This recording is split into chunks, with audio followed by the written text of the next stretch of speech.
some secret crisps?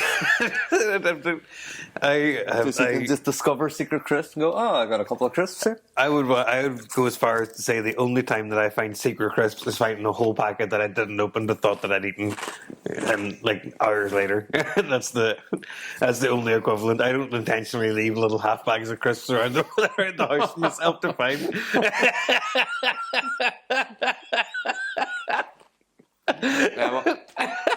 I'm trying to talk with a mouthful on a fucking podcast.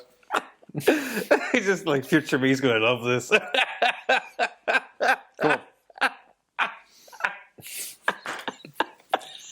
So Emma gets really fucking pissed off at me because I will not finish a bag of anything. So, no, right? Like a little single packet of crisps, I will finish that. But if there's like a share bag of crisps, and if I'm eating the last bit, I'll leave like a little handful of crisps at the bottom. And put it back in the cupboard, or just leave it sitting. Why would you do it? It's unhinged behaviour.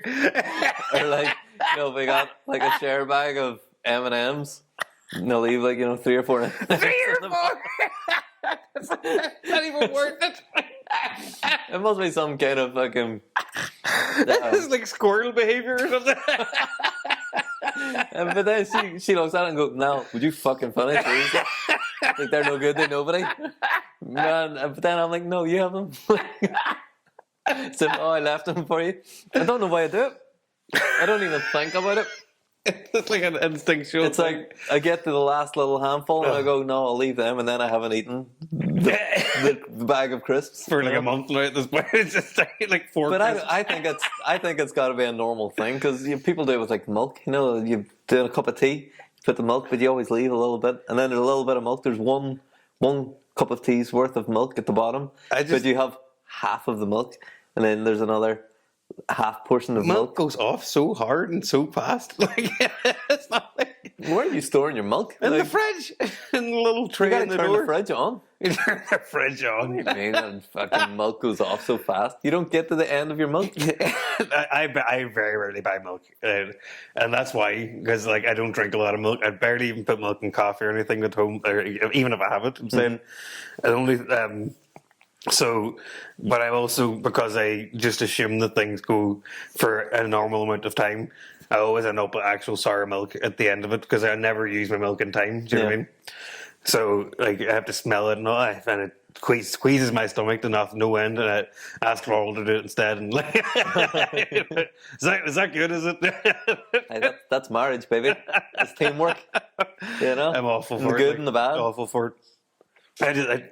Things being off is like it doesn't even smell bad or anything, or like it smells bad, but not like it's like, oh, I'm gonna die bad. Yeah. And I'm not like hyperbolic even about bad smells, but it's just rotten food for some reason. It's just like it's there's something about I must have been traumatized or something as a child with this because like it really like makes me queasy. Yeah. Maybe that's where my squirrel behavior comes from as well. Maybe it's like growing up in a your dad finishing the last handful and you'd be like foiled again. No, I don't know, because I grew up until I was 5. I lived in my grandparents' house, and it was like my grandparents and me and like all my aunts and my uncle and my and then like when my cousin came along, it was like a whole fucking squad of us. I quite like that. So maybe it's like something ingrained in me of like, don't use up the last of whatever, like leave something for the person coming behind you. But you only live with one other person. He doesn't like you doing this.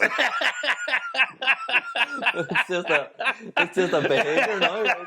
Like I can't break the cycle. My big behavior when it comes to snacks though, because I can't really eat chocolate that much or like sweets. I eat a lot of crisps. It's always been like since I was a kid. It's big crisp energy over here. Like, but I'm big crisp energy as well. I eat bag of crisps. But I wouldn't like. There's times that at like 10 in the morning I'll have a bag of crisps. But if I went downstairs and there was like, the like chocolate that I like or sweets that I like, I'd be like, it's early, bag of crisps. Do you know what I mean? Yeah. That's acceptable. Yeah. But I think that probably comes from like, did you have packed lunches at school? Yeah, of course. So it's probably that. It's probably like packed lunches, you get a packet of crisps. And that was the best part of it? Yeah. And you eat that at like 12 o'clock, isn't it? So... my thing is though is that even if I'm like I could be sitting in a seat that's like within arm's reach of a bin. Mm-hmm. But I'll finish my bag of crisps and stuff it in my pocket.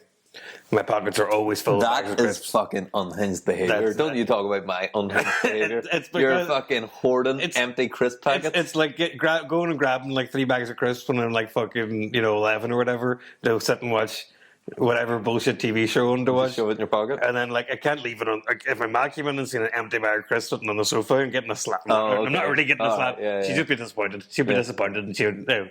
So I don't want to do that. Pissed off, yeah. But she's not going to see it if it's in my pocket. and like there you go. It's obviously learned. Are we talking about childhood trauma? that's not trauma. It's not trauma. It just felt like the right thing, and it's still to an extent feels like the right thing to do. If we were Gen Z, would we call this childhood trauma? And like, well, yes, probably yes. But like now, like my ma would have been angry then because like she's searching through her trousers every time to wash my clothes, and now all of a sudden it's full of crisp packets. Yeah. Or she just throws an errant. Like it doesn't even think about it. No, it on now crisp across the entire wash. Well, I wouldn't have left a crisp in there. Like ingrained. It's just plastic. It wouldn't have done. It wouldn't make a problem. No, there's crumbs. There's no crumbs. Well, man, you I know. I drink the crisps as well. I drink the crisps as well. I think a lot of people have a problem with it. They think it's like, bad behavior. I just can't imagine it. No, I kind of feel a little bit self-conscious doing it in public. I wouldn't do it in public. Like, I'll drink the crisps, but I'll be sad about it. Yeah. Like secretly, I'll be sad that I can't. Sometimes do it in I'll do it if it's a really good pack of crisps. I'll drink it. I'm taking the risk here. I'm going in there. I'm like, okay, so you think what you want to think about me, It's like sometimes I have in the past in public poured them out into my hand. At least it's not get it. The tongue, not even the tongue. And that's my favorite thing. Get the flavor off. I would say that's my favorite thing about going to the cinema is that cinema popcorn does. You can eat it like a lizard with your tongue, and I can't stop that behavior. It's just like it's probably the most fun thing I can think of. Now, when you first said that, I imagine you with the bucket, like tongue. You tongue the bucket. Yeah. You tongue the bucket, Nathan. It's my bucket. It's not like it's a community shared bucket. It's a popcorn that I feel like that's as bad as people having sex in the back of the theater. Like that's inappropriate behavior. You didn't know that I'm talking about popcorn in the dark beside you. You just watching the tonguing your popcorn. It's the highest value of eating because I don't have to use my hands at all. I'm watching a film on a massive screen. You can no effort. What happens when it gets below like eye level? Then hands go in. I'm not a madman. Oh, all right, okay. So it's just the top layer. Okay. You don't go full horse bucket like. I have to bring scissors to cut eyes out of the side of the buckets. No. Just tear an increasing semicircle out of the far end of the bucket. What the fuck? That's not normal. I think you'll find it's more normal than I can't imagine other people who'll do this. I have never heard of anybody doing this. Did you know that popcorn just does that though? Or it's just that easy to your tongue? Yeah. I mean, I've eaten popcorn. I know the profile of popcorn. But have you ever? I've never. Tongued. I've never tongued my popcorn. That's mental. To me, that's mental. You have to figure these things out. You have to trial and error now. Some foods do it, some foods don't. I am very behind on the popcorn, on the popcorn etiquette. Because it was only like whenever me and Emma got together, like 7 years ago, that I learned about popcorn toppers. Popcorn toppers? Popcorn toppers? What do you mean popcorn toppers? So you buy your popcorn, you buy like a packet of M&Ms or Maltesers or whatever. You open them, you fuck them into the popcorn, give it a bit of a shake, and then it is integrated into the popcorn. So every now and then you'll have your popcorn, you'll have a wee bit of chocolate and along with it. That sounds awful. I don't want surprise chocolate. So good. so good. That is not for me. That is not for me at all. But you can buy chocolate covered popcorn like in a and that's shop. okay. No, that's okay. Hang on, how's that okay? But the other thing isn't okay. It's about intent now. It's like, if I take a handful of popcorn, I expect a handful of popcorn, and then I'll have an M&M when I want an M&M. I don't need to be tricked into eating M&Ms like I'm some sort of it's not a trick. opposite child. It's not a trick. It's just a little surprise. Just a little nice surprise. It's good shit. No, I don't like that. No. You know what? I had the same visceral reaction whenever I heard about it. I thought this is not correct. But then I tried it because and it's not even, this isn't something that like Emma pushed on me or anything. Like, you know, she's not a popcorn topper pusher. Like a PTP. Yeah. She's not a PTP. But the place that we used to go for, like, you know, dates to the cinema, they were doing like a deal on, you know, buy whatever deluxe combo, get a free popcorn topper. And I was like, what the fuck's a popcorn topper? It's being advertised. This isn't just like somebody's weird thought. This is like in the cinema. This isn't some niche thing that Belfast people do. They've gone too far. Well, maybe it is a thing that Belfast people do. And it was a Belfast. I've never been advertised a popcorn topper in my life, but I've never been to the cinema in Belfast either. No. Apart from like the IMAX. Oh, but man. They got such a good cinema in Belfast called the Avenue. Have you heard of it? No. So it's in the Castle Court shopping centre. Really? So it opened a couple of years ago. We went to see that Barbie film that came out in it. But unbelievable. It's got like these massive like couch recliner seats. Like proper like velvet, you know, kind of almost like this sort of style. You go and sit down. They got a menu there, so you choose off the menu to come around before. What's on the menu? Before the film starts, they come around to get the menu. You can get like, you know, burger sliders, or you can get like chicken wings, or you can get, you know, full meals. You can get fucking spaghetti bolognese if you want it. You know, I don't know if they do spaghetti bolognese. You know when they do what is the dish that they do where it comes out like really really sizzling? It makes steak. You know, like I mean, like it makes a fuckload of noise when it's coming out. on the hot plate. Oh, the hot plate. Well, that would just be really nice. That doesn't feel right to me either. No, man, it's so good.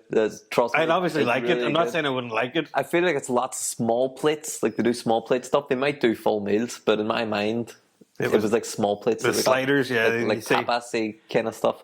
But and then they got a full cocktail menu. You can get beers. Whenever you're sitting watching the show, they got servers over at the side. You can just put your hand up. They come over. You can say, "Can I get another beer?" They go get you another fucking beer and bring it down to you. You know, you got like a little table thing. You know, so there's the two of you. When you give the beer, or is there like a tab at the end? That's a good question. I can't remember. Because I wouldn't like hearing a load of deep receipt coming out. Yeah, no. I don't think it was a distraction. Whatever way it wasn't a distraction. I can't imagine everybody eating burgers and shit, and people paying for drinks, and it was so good. Waiters coming over and not being a distraction. And they haven't. I just can't. I can't. And maybe you're right. I haven't been here, so I just can't see this at all. No, it was definitely. And because you're not like crowded in the way you're at a normal cinema, you know, it's almost like, you know, the VIP cinemas that you go to that sort of have like 20 or 30 seats. I've never been to a VIP cinema either. Have you not? I've often thought about it and just never bothered. That's also a pretty good experience. The one down the Strand Road, that's not bad. They have a few. Down the Strand Road? There's one in Derry? Yeah. But like, you know, I say VIP, it's like big like sofas, you know, sofa loungers. In the Omniplex? Yeah. Yeah, they got a couple of VIP screens in there. There's only like 30 seats in it, and they're all big fucking.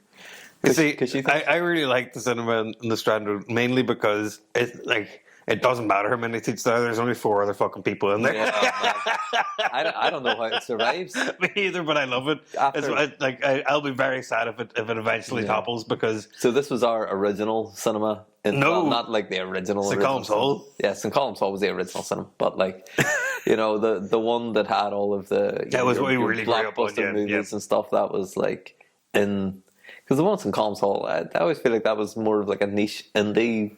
I see Babe. Did you? Babe in the St. Colum's Hall, definitely. I don't think I ever went to cinema in St. Colum's Hall. I did a couple of times. My granny would have taken me. Yeah. I remember that's like weird childhood memories that I did retain for some weird reason. But anyway, there was the Strand Road Cinema, and then it got bought over and became an Omniplex with it's just like a chain. It's just chain cinema, yeah. But and it was kind of done up and stuff. But that was after the other cinema, which is down at the bowling alley. So it's like a movie bowl. And whenever they opened that up, this could be complete horseshit, but it's what I heard is that they went around all of the cinemas in America, taking notes of everything that they loved about the cinemas in America, and came back and made an American style cinema in Derry.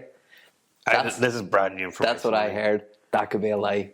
Someone could have just made that up, and I've taken it. What's the value of making that up? Is the other like no idea. He's scheming this in their head and going, I don't know. I'm going to start this premiere today. Yeah.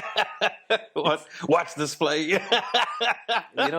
Sometimes people are they're just liars. Sometimes people are just liars. They would lie for the sake of lying. And there's part of me that we've talked about this to an extent about Hulk Hogan as well, but like. There's part of me that enjoy, like a lot of people that are people that people enjoy, as in, not like quickly and easily. People are like, he's good crack. It's because they're just telling fucking lies, and either they're really good at telling lies and you don't realize it's a lie, or they're just really good at telling stories, so you just kind of don't care. Yeah, you know what I mean? So it's almost like a bit of theater, and you just everybody sort of accepts it as a social engagement situation. Yeah. But like. And I see the value in that, and we've talked about being that person before as well. To an extent, we've had our times, but like, I don't know. I'm a very honest person. No, there's no Tuesdays in Ireland. Oh yeah. Sorry. I forgot about that. That was not. It's literally like we recorded that and put it out there. You can't deny it. I just kind of thought because I have a really hard time. Just my memory is terrible, and whenever you lie. You got to remember everything. This is it. So I just be almost, to be honest, too bluntly honest. But it's like I overshare everything. I don't think about, I got to keep that to myself, or like it's just out there. I'll just sit and go, but I had this problem a couple of years ago and it didn't, I enjoy a drink too much, and there's no way I'm keeping secrets when I'm drunk. So there's no point. There's no point in trying. It just seems too hard. Too hard to be worth it.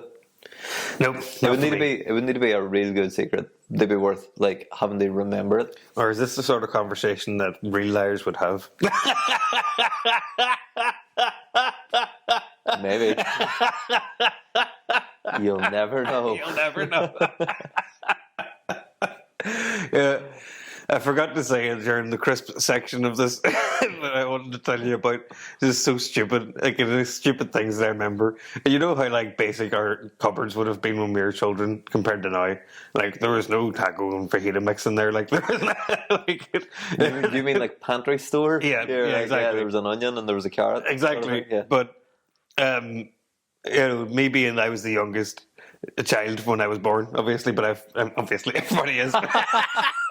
In the world, in the world, for a wee second, I was the youngest. I was the best.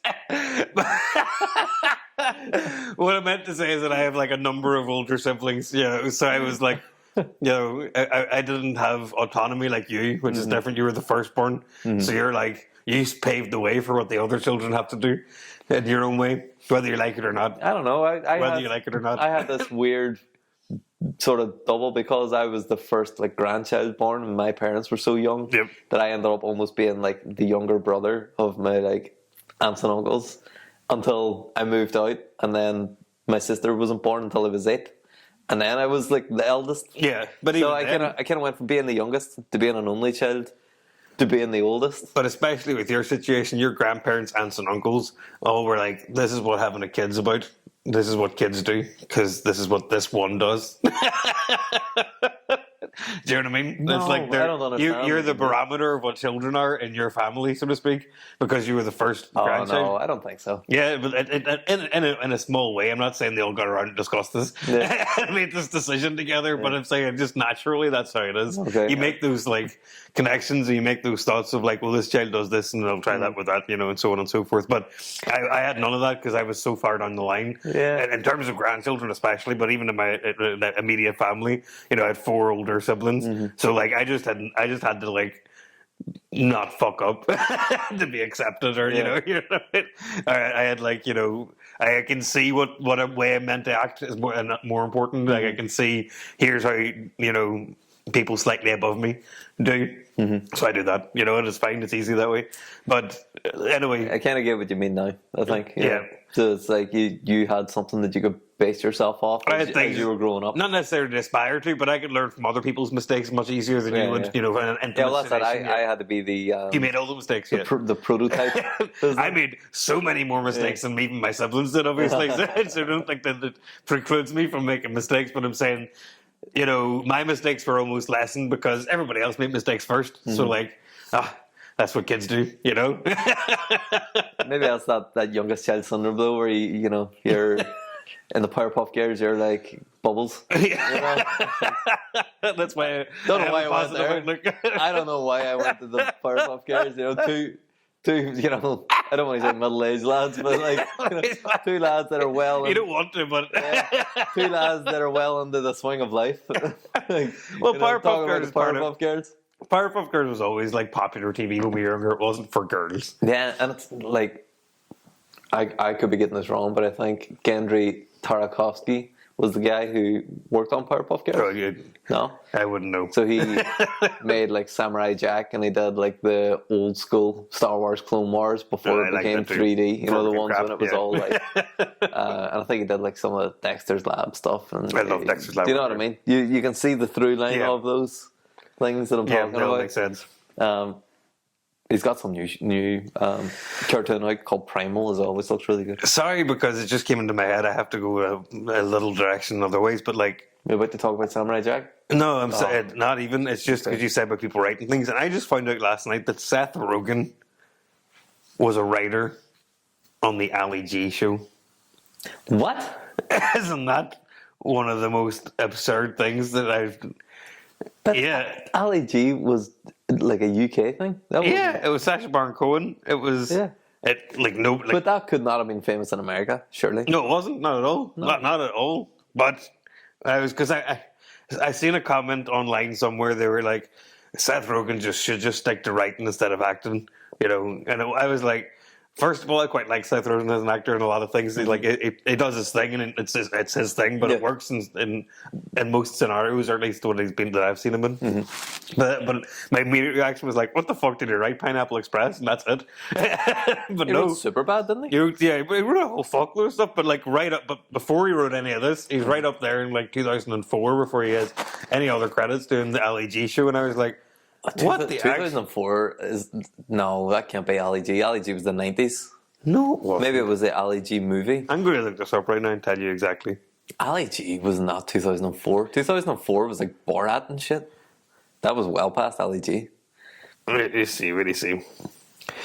Borat wasn't 2000. Maybe it was actually. Let me see. So Seth Rogen.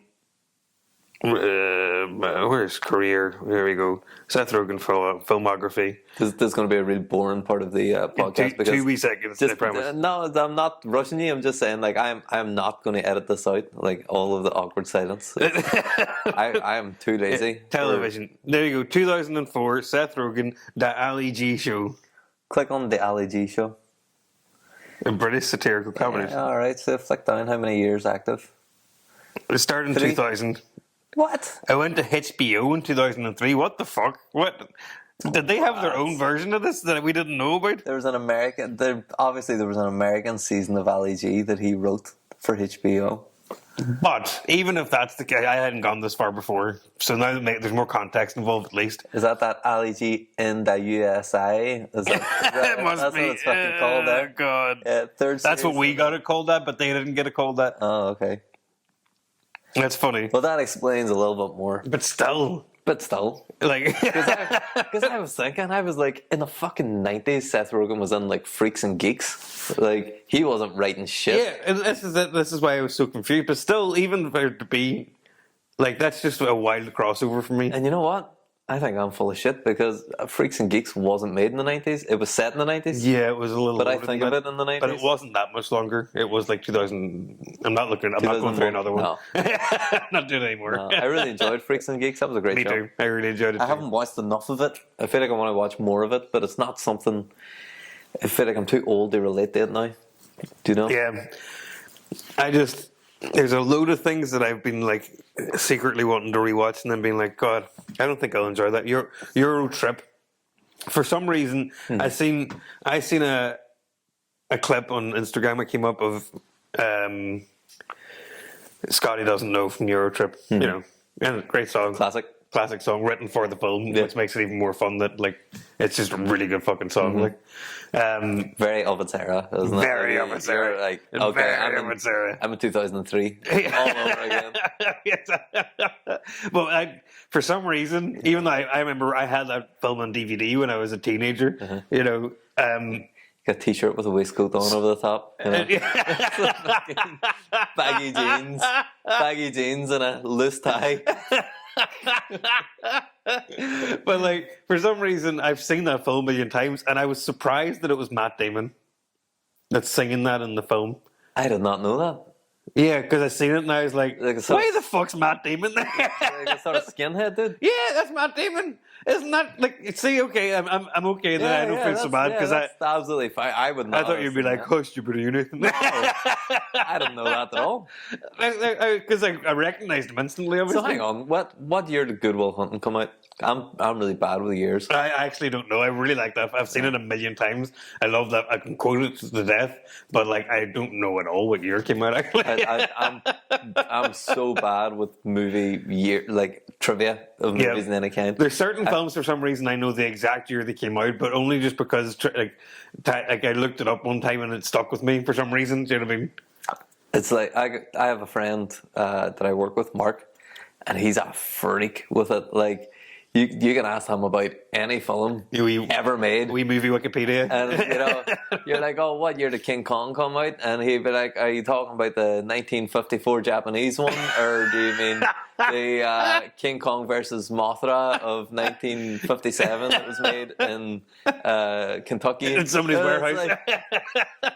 Like, what the fuck are you talking about? I meant the Jack Black one.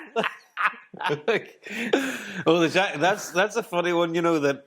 it's hard for me to explain this properly. That's Kong. The Jack Black King Kong film, that original, like 2004, whatever it was, I imagine. 2007. Oh God, that makes me feel very old. I thought it was like 2010. Maybe it was, but maybe it was. I think you're right. No, I'd say because Peter Jackson directed it. Yeah, he did. So it probably would have been. It's 2004. It would have been coming off the end of Lord of the Rings. There was definitely a gap there. So that was all Shallow Hal era. Jack Black. I didn't go. The thing is, I like Jack Black a lot, and I liked him a lot more even then. You know, realistically, not that I stopped liking him, just that I was, you know, younger. And well, Tenacious D, whenever they came out, was massive tribute and the Pick of Destiny. Exactly. But like that King Kong movie, I didn't see it in the cinema, but I was still like excited to watch it. You know, you just don't see everything in the cinema back in those days. It's like you have to pick and choose because you have fucking money. but I got it on DVD, and I remember I tried to watch it like. I want to say 3 or 4 times, like, but I wasn't like just I'll throw this on. It was like actively I want to watch this, and I could never finish. I could never get through halfway through it. I just really like, and I'm so it's crap. But I'm so easily pleased now. I very rarely will turn something off halfway through, like unless I'm like can't focus on this because I'm doing something else. I need to watch this later when I focus on it. But like I couldn't enjoy it. I actively couldn't enjoy it. Like, and I really tried. It's the harder part. It's a hard show to enjoy because, like, Peter's, like, Lord of the Rings trilogy is, like, some of my favorite movies of all time. I know, and that's Peter Jackson it was all built up for me like this as well. He's got a lot of goodwill with me, you know, from that, even though he squandered it. But I fucking love apes as well. Like, King Kong's, like, King Kong movie that comes out is like big up my list of things I want to see. Yeah. Do you know what I mean? There's so many reasons that this is like. Yeah. And Jack Black, he must have just been coming off like the School of Rock buzz and all that as well. Like he was like that was him hitting his stride.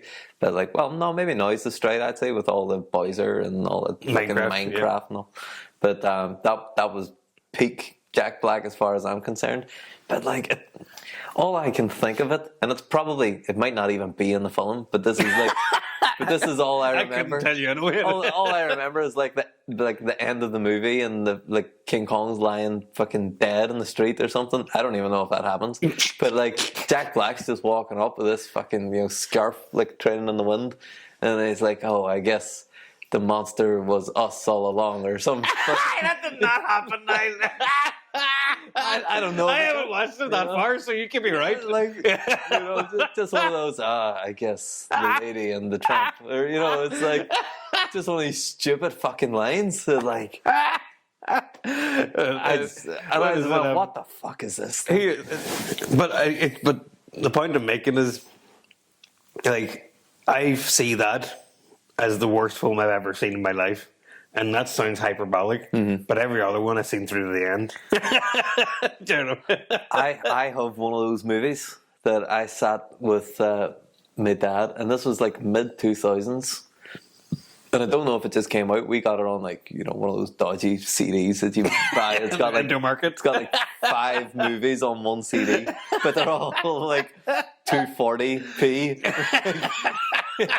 Ultra compressed. It's like it's more like just black scenes of nothingness, just with like you can imagine the film. you can just hear like the really bad like MP3 quality glitchy audio over the top. But so it was one of those. But it just nothing happened. It's like you got like your normal 3-act structure movie. There's an inciting incident, and then the action happens, and then there's you're being taken on a story. Yeah. This is just like it? It was like these. I can't even remember if it was a family or if it was just 2 people. I think it's 2 people that went out camping in like the dunes on a beach, and there was this like fucking.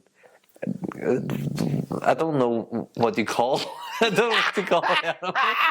It's not a narwhal, but like some big weird, sludgy looking sea animal, not a sea monster, like an animal. Surely that's something that happens. So there's but not because a narwhal has like the big spike, doesn't it? So it's not that. But no, it was just some real weird looking animal that just was like stalking them, but like it couldn't do anything. It was just this like. Really... They're on land and it's on sea, but it's just following them. It was on the beach. It was like beached on the beach, and it doesn't have fucking legs. It wasn't running after them, but then they were getting freaked out with it. Have you just ended up watching somebody's like holiday video or something? That's what it was like. It was like somebody made a holiday video and tried to make like a thriller horror nature. I can't even explain. You know what?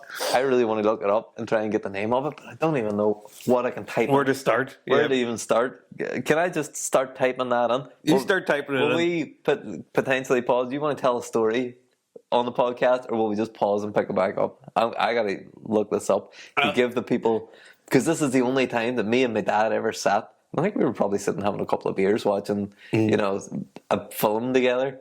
Which, we used to like watch the Chronicles of Riddick and all that, good shit. I really liked Riddick when it came out. That was good. But it was of that era, that's whenever this thing came out.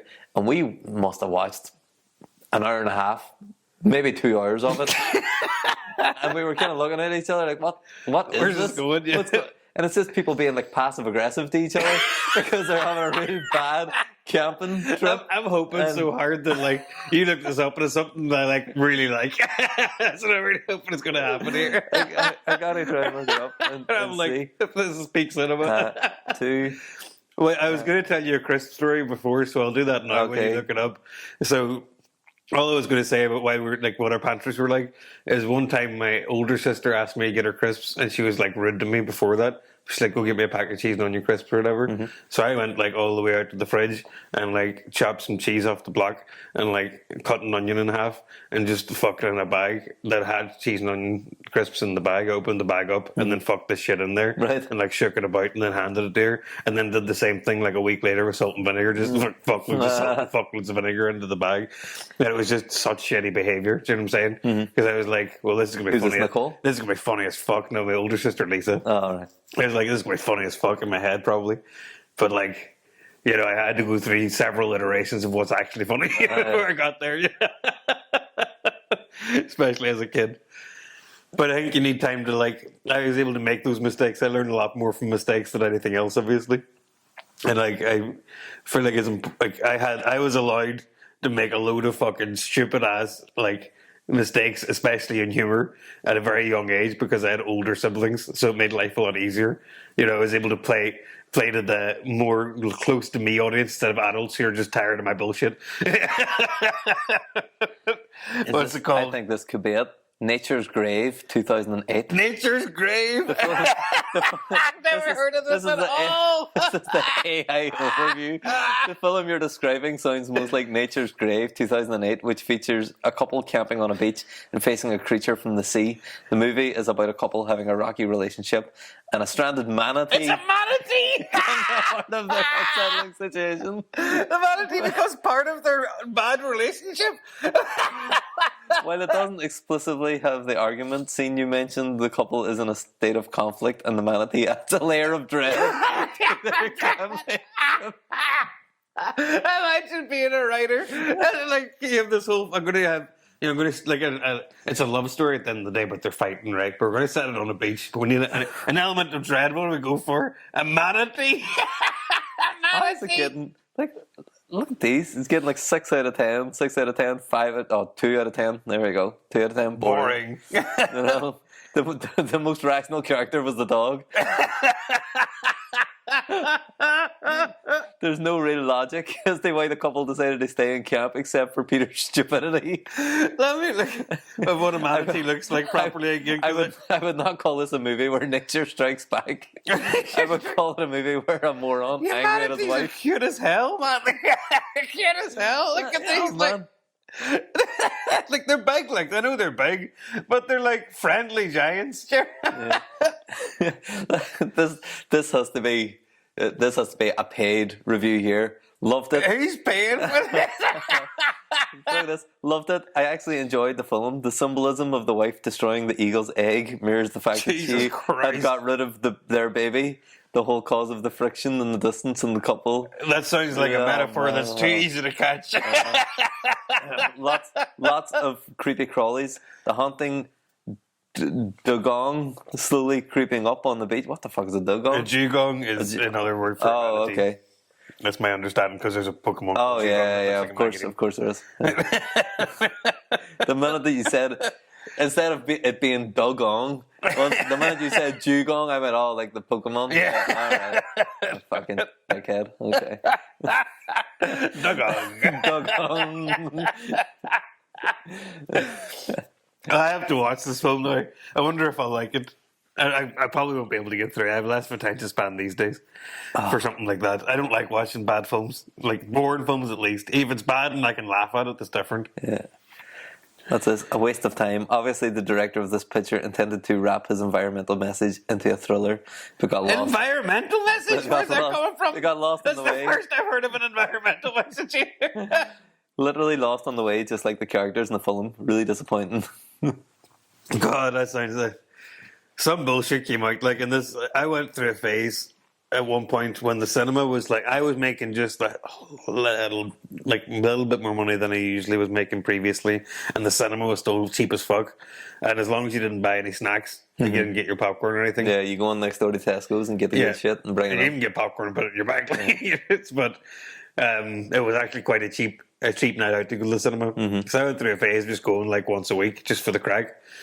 And I just say I seen some films that I would never have possibly seen or watch again. But I'm there and I'm for it and I end up liking it in its own way, and it's becomes its own little thing in my head. Yeah. I like that sort of thing. I like when I have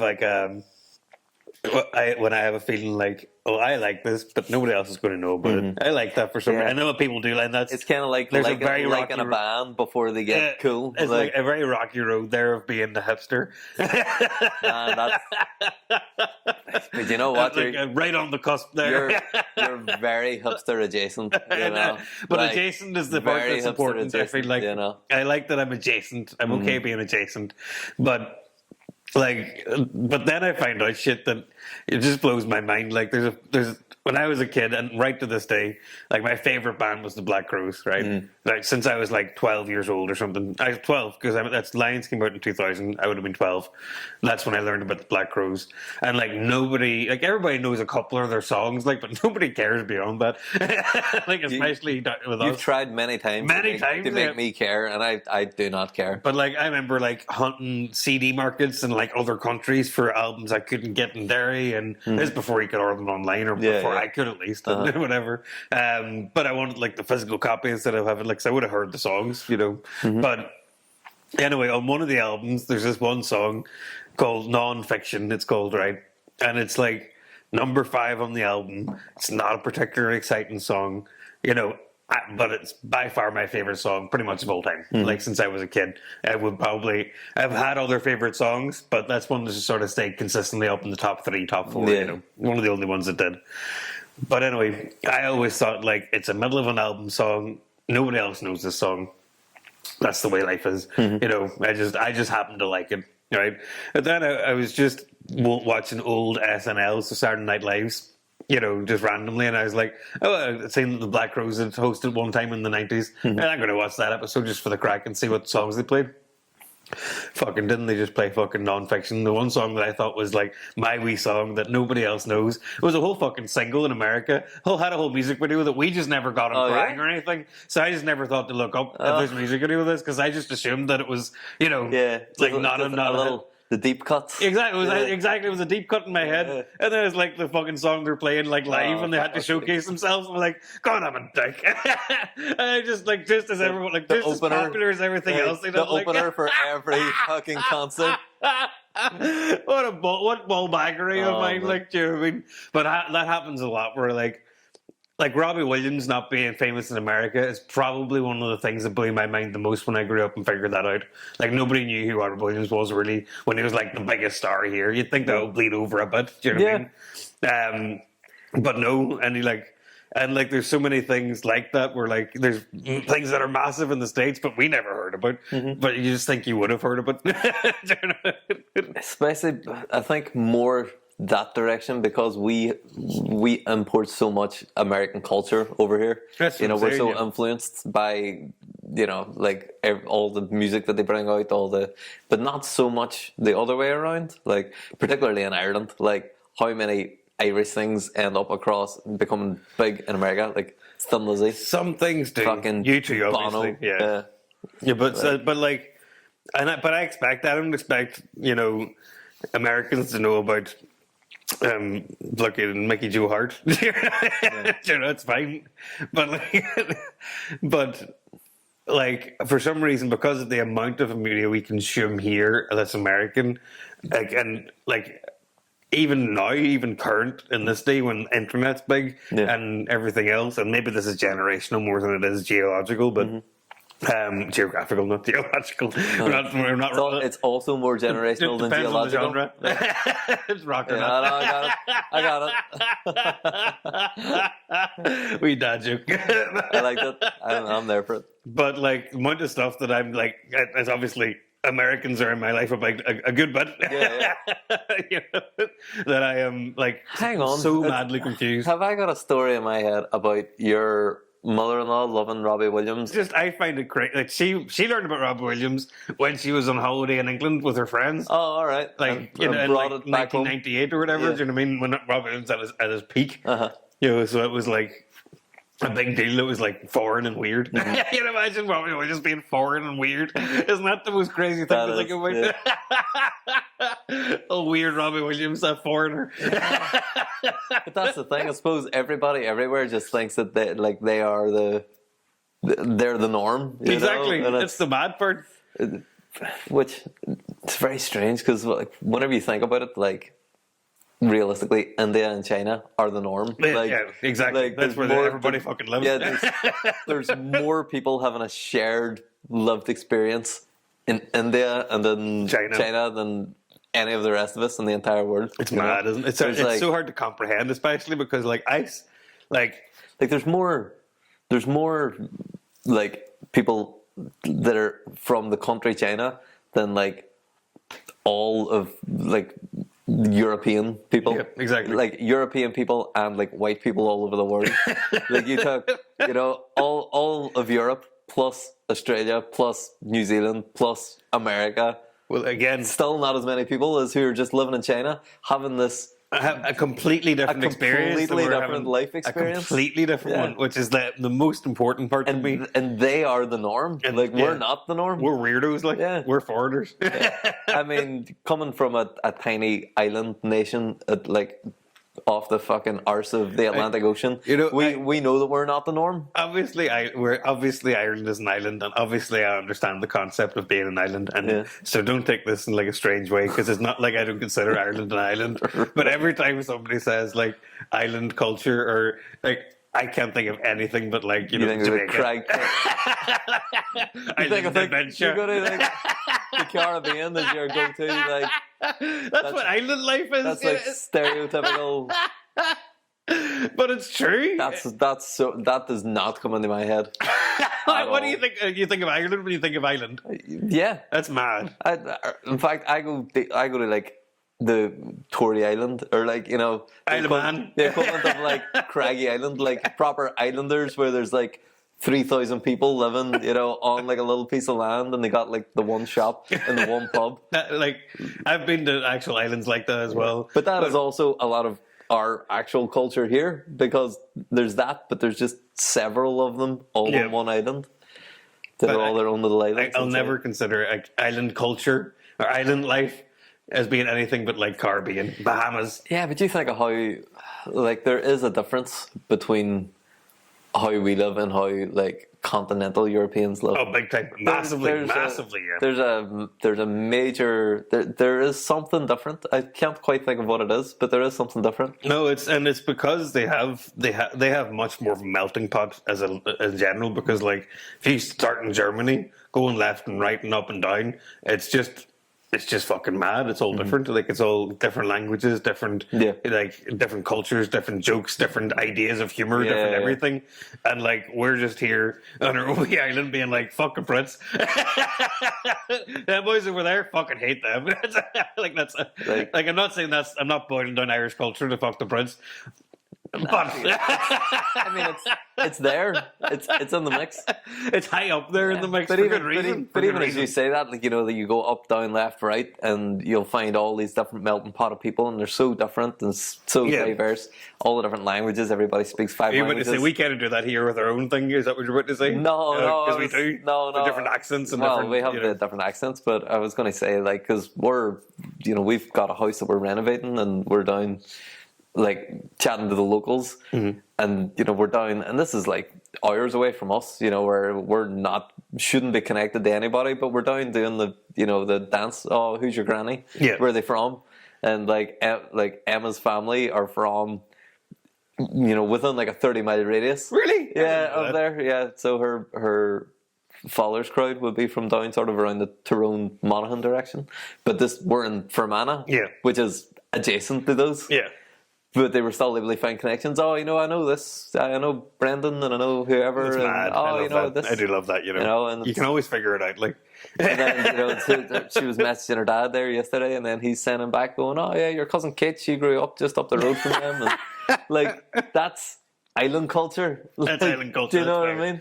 It is technically, but the word island culture, I'm thinking like, vacation. Yeah. Sun, sand. Literal that. Like stuck, like really. When I think of island, really, I'm thinking of like, really realistically, what do you call that? Wilson. Yeah, like a tropical island. Well, what's that film called?